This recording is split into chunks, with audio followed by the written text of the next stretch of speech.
Housemates, magsimula tayo. Sinong mauna? Tulad ng napagkasunduan na pagkakasunod-sunod ng kanilang kinauupuan ay si Joaquin ang unang sumubok sa task. Nung una po, medyo kinakapa ko po lang yung kung paano i-throw. Sumunod namang sumubok si Marco. Siguro sa basketball na rin, kuya. Medyo naihalin tulad ko po siya doon. At yung pagtansya ng kung gaano kalakas kailangang ibato ang isang bagay, medyo may kaalaman lang po ako siguro, kuya. Aura former ng LA! Yo! Ang mga girls halatang hirap naman sa pagtansya ng pagbato ng sandbag. Grabe! Ang bigat niya pala. Oh! Sayang! Dapat na nun! You just really have to throw it sa air. Tapos parang hoping na lang talaga kung landing po siya doon sa bahay po sa taas. Uwi na si Bess. Grabe yun.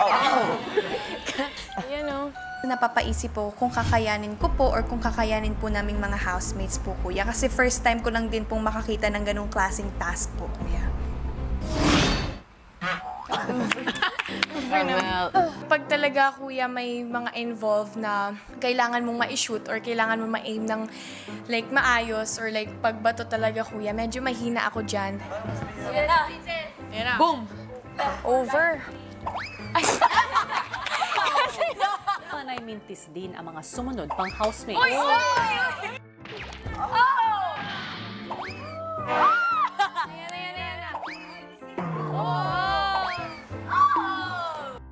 Medyo gamay ko naman po, kuya, kasi yung bola po, kuya, parang bola po ng tennis, kuya, and yung pagtapon po, kuya, parang bola din po ng tennis.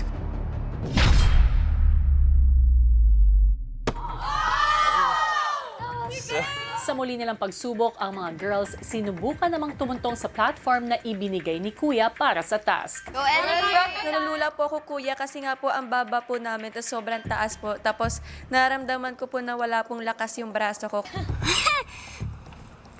Ay, feeling ko hindi. Ay, kukunin ka lang.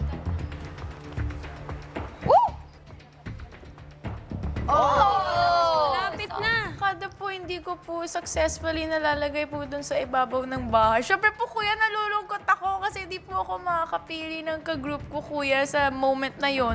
Dito tayo na.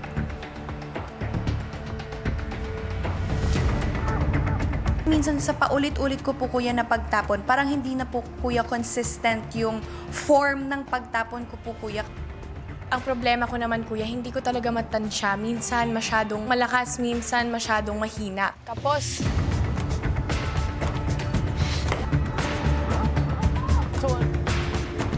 Nang matapos muli ang ikot sa paghagis ng lahat, muling nagsimula si Joaquin. Madali lang po talaga kasi simple po yung task at medyo light yung sandbag. So, parang madali po lang ito ibato.